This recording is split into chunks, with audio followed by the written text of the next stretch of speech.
So we've just completed a workshop this morning at our Divine Living Retreat, and we were speaking specifically about the soul and when the soul starts calling to you. And sometimes, the conversation was really good actually, but it got me reflecting, and I thought I would share with you some of the signs that might be helpful for you, as they've certainly been helpful for me as I've transitioned and started to listen more to my soul and listening to the whispers, the things that the soul is calling forward for you, so you can live the best life you could possibly live and be the best version of yourself. So when we got talking today, it was really interesting because the concept of the soul is an interesting topic, because we all have one. It's traveled many times before it's reached our body. But more than anything else, it can give us signs that we need or that we're ready to make that next step in our life. But the problem is that when we start to pay attention, or we start to notice things that perhaps are not working for us. So we might feel a little, disconnected. We might feel overwhelmed. We might just feel that the life that we're living just isn't working for us in the same way as it used to. It doesn't mean to say that there's anything wrong, and it doesn't mean to say that you have to immediately find a solution for it. But what it is, it's a little message. It's a somatic message to say to you that, hang on a minute, maybe something can change. Maybe something can be different.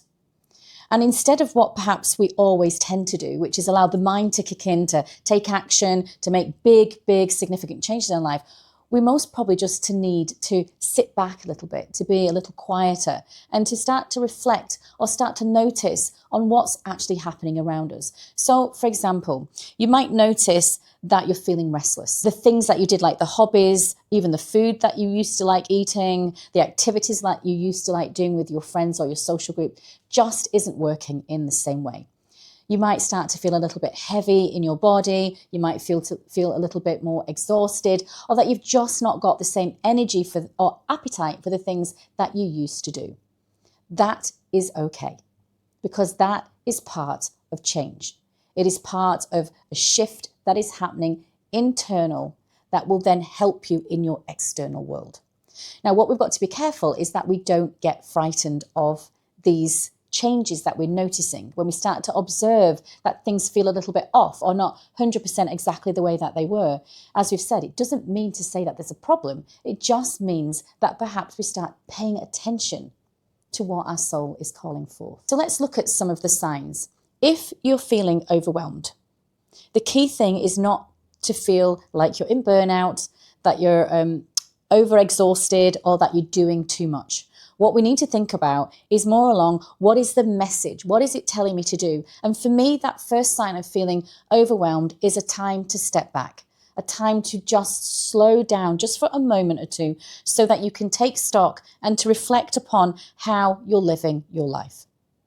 If you're feeling disconnected, we can sometimes feel like there's something wrong with us. Something is happening to us. Why do I not feel the same about my friendship group? Why do I not feel the same about my intimate relationship? Why do I not feel the same about my parents? There is nothing that needs to be fixed specifically. But what you do have to understand is what your soul is trying to teach you.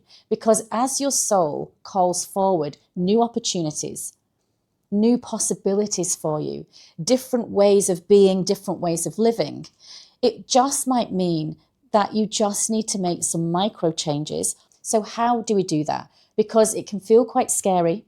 It can feel very overwhelming, and it can feel like a lonely journey at times. So the first thing that we need to do is to ground ourselves. Grounding ourselves means taking time to breathe, to take a step back and not take action. Our first flight or fight response when change comes is to jump in with action, and that's not going to do us any good here. So what we need to do is withdraw just for a moment or two. Maybe we journal, maybe we ask ourselves some questions that might help us reflect more on our circumstance. So what is happening to me right now? What do I need? What was working versus what's not working? And what do I make of that? What is my understanding of that? Now, we don't need to self-diagnose so much that it then paralyzes us from the movement or the opportunity to really truly reflect. But what we do need to do is to start asking us some questions. What do I believe I need to do differently? What changes, whether they're micro changes or bigger changes, could I make to how I live my life, how I spend my time? How do I want to work? How do I want to exercise? How do I want to be within my own life? Because when the soul starts to call messages towards you and encourages you to take a step back to reflect, all it's doing is giving you an invitation. It's an invitation to look at your life and to explore whether you feel there are changes that you would like to make. Now, your soul doesn't call loudly, it whispers. It might give you the odd nudge every now and again, but deep down, it's there to help you, to guide you, and to support you through your life. So we want to make sure that we create some space for that. And I'm going to suggest we try to create a sacred space, a space where we can connect with ourselves, as we've said, through journaling, breath work. Maybe we ask ourselves those questions and create more space. We could even meditate. We could do more mindful activity. There's a whole range of things that we can do that can support a slowing down mechanism to the way that we've been living our lives. And once we slow down, then we can start to understand. And when we can start to understand, then we can start to make those choices.